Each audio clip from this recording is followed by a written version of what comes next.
Hello, Olentangy. Thank you for joining us today. I'm Mark Rafe, Superintendent of Olentangy Schools.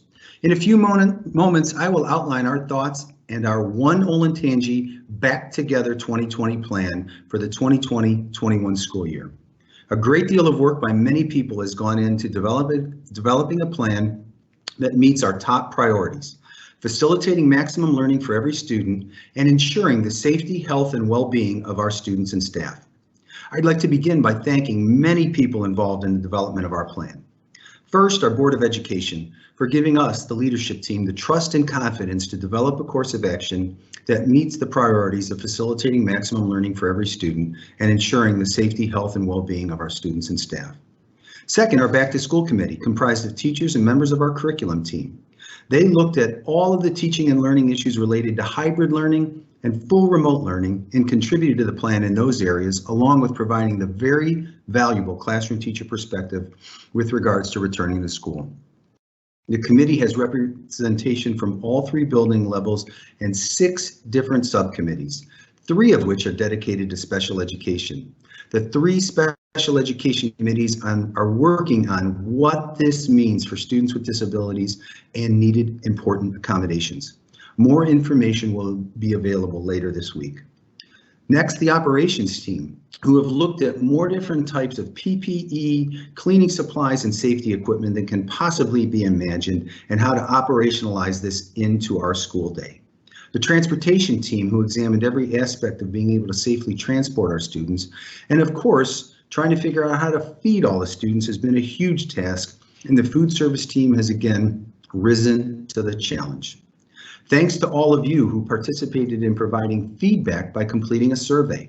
Staff, parents, and students, all of the feedback was valuable as we work to develop a plan with a lot of flexibility that again meets the previously stated priorities. And finally, our district leadership team, who provided outstanding leadership and steadfast resolve throughout this process. I wish I had a calculation for the number of meeting hours they spent to bring this all together. We have submitted our plan to the Delaware County General Health District for additional feedback and will make modifications as necessary. However, we feel it's in good shape as we've worked closely with the Delaware General Health District throughout this pandemic. What we share today will be a very high level, followed by additional and more detailed communication during the remainder of the week. We are also developing a microsite that will contain all of the back to school resources for you to consume. We have worked hard to listen to our staff, our parents, and our students through the survey results and plan to continue to ask for feedback as we move forward. We will have an avenue for feedback through the microsite and the ability for parents and staff to ask questions and to get their answers quickly. I know many people are anxious to learn what the plan entails and what will happen. Please know we will work through this together. We won't have all the answers, but we will work tirelessly to continue to find the answers and the path forward. So here we go with the plan. First, I'd like to start off by briefly explaining the county levels of emergency. Please note all of our school buildings are located in Delaware County, and we will be working with the Delaware County General Health District to continue to monitor and assess the levels that the county is placed on and how that our plans align to those levels. You see level 1 and level 2, the pandemic is stable. The activity is a slight increase. Level 3, there's more spread, higher spread, faster rate, and obviously level 4 is severe spread and prevalence of the virus. So there is no one-size-fits-all approach to reopening our schools.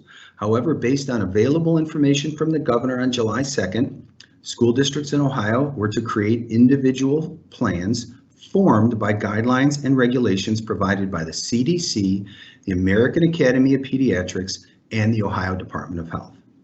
Therefore, we have come up with 3 models that are possible for this school year, as well as a full distance learning option that families and teachers may opt into participating.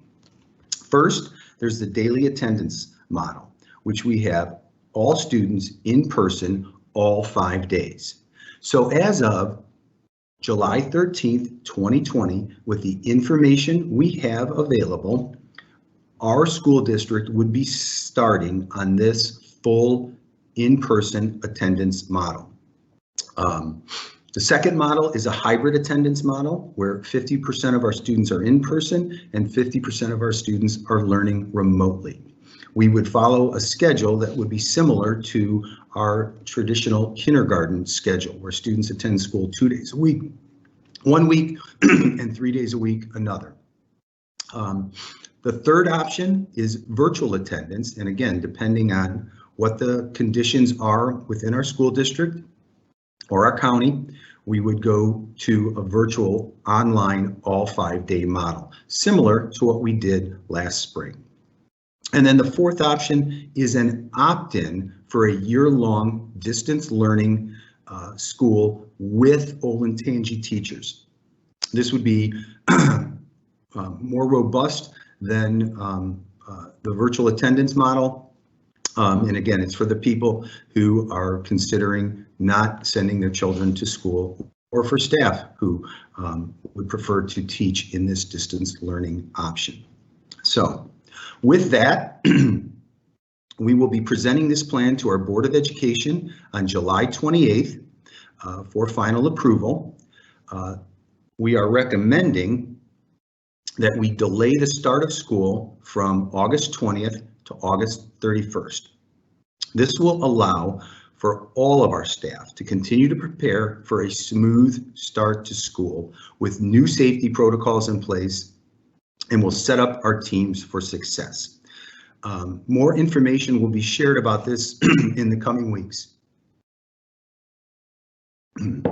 So I'd like to highlight some things with regard to the daily attendance model, which will include all students and staff will wear face coverings. We will ask students and staff to conduct a self-assessment of COVID-19 symptoms each day before coming to school or work.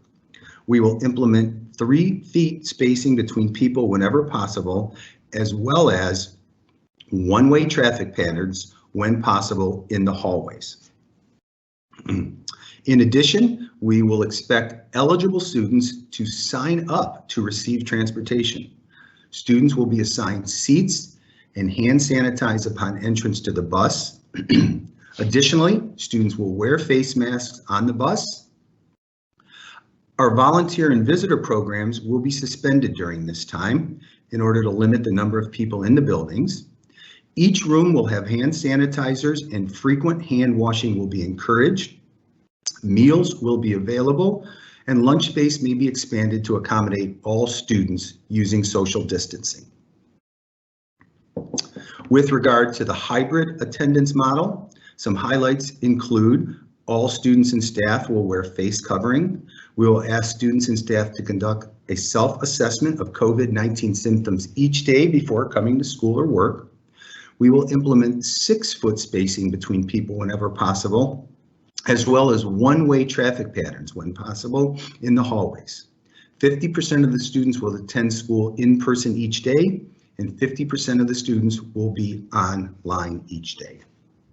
Additionally, just like the daily attendance model, we will expect eligible students to opt in to receive transportation.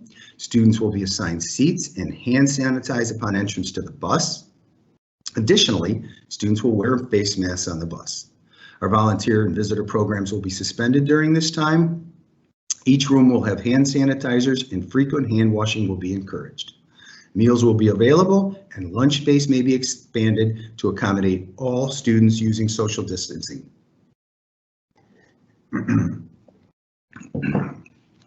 With regard to our virtual attendance model, we've learned a lot last spring, and our Back to School Committee has made a lot of recommendations for change to improve the virtual attendance model. Assigned classes and teachers will remain the same. The academic schedule also remains the same as in the daily attendance model. We will use Schoology excuse me, to manage assignments, communication, lessons, coursework, and notifications. We will expect time spent in virtual learning will not exceed instructional time spent during traditional school day. Students will continue to receive special education services in the virtual setting. And again, we learned a lot last spring about how we can improve in this area. Students will be able to access coursework on any device and may borrow a device as needed. Teachers will be accessible and active throughout the school day via Schoology and email as well. The district will expect to continue to provide academic services while learning at home occurs. And of course, meals will be available for anyone who needs them. Next, I'd like to talk about our opt-in distance learning option. Families who would like a distance learning option may opt in for a full year of distance learning. Teachers will be given the opportunity to teach in this environment. Committed distance learning will not be synchronous with classrooms in the traditional setting. Therefore, a student's commitment to participate in this distance learning option must be for the entire academic year. Some highlights include that students will be logging in daily, keep up with assignments, attend scheduled distance meeting, respond to feedback provided by the teacher, and to complete projects in a timely manner.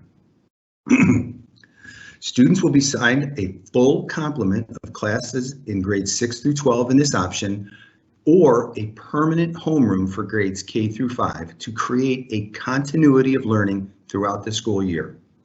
Online curriculum and Schoology will be used. Families will be able to opt in for this model from July 14th to July 31st. The curriculum team and the Back to School Committee have worked hard on ensuring we provide an Olentangy quality distance learning program for families, staff, and teachers or students who desire such a program with Olentangy teachers. Please stay tuned for more information about this option for both teachers and students. With regards to masks, and I know this is a controversial issue, and that there is a lot of debate on whether or not masks are needed, but at this time, we are going to require that all staff and students will be required to wear face masks on buses, in hallways, and in classrooms. We will work with elementary students to have scheduled mask breaks when practical or outside, and face masks will be provided for those who do not have one or forget them. And again, I know and appreciate that people have very strong feelings about the masks, but based on guidance from the health district, it's essential that if we're going to have people in school, we have to wear the masks. And if this is the thing that gets us back in school together, then this is what we simply have to do. So I want to hit on again our transportation and distance learning opt-in. As mentioned earlier, teachers, family, and staff will receive information on opting into the distance learning model. Additionally, families will be asked to opt in or sign up for district transportation if they are normally eligible for transportation. This will allow us to transport students safely following the Delaware General Health District guidelines. The turnaround time will be tight so that the appropriate planning can be accomplished. So please pay attention to that communication. Moving on to with the communication plan, obviously in times like these, communication is more critical than ever. Please make sure your contact information is accurate and check your email regularly. On Thursday, July 16th, we will launch the microsite that will share much more detailed information about our back to school plan. I'd like to reiterate that you have our steadfast commitment to safety for our staff and students as always, but especially as we enter this upcoming school year. I want to close by again thanking everyone in the organization and the community for all the work and support. I look forward to us being back together in 2020. And I know there's a lot of debate and discussion, and depending on what you believe, regarding, or where you get your information regarding this pandemic. I know we can all come together to continue to be kind and gracious and respectful of each other. Respect the differences of opinion, but work together to come together to have a great, successful school year. It is truly during these most difficult times that you realize what a great community we have in Olentangy. So let's come together, let's come back together to have a great school year in 2021. Be well, Olentangy. Thank you.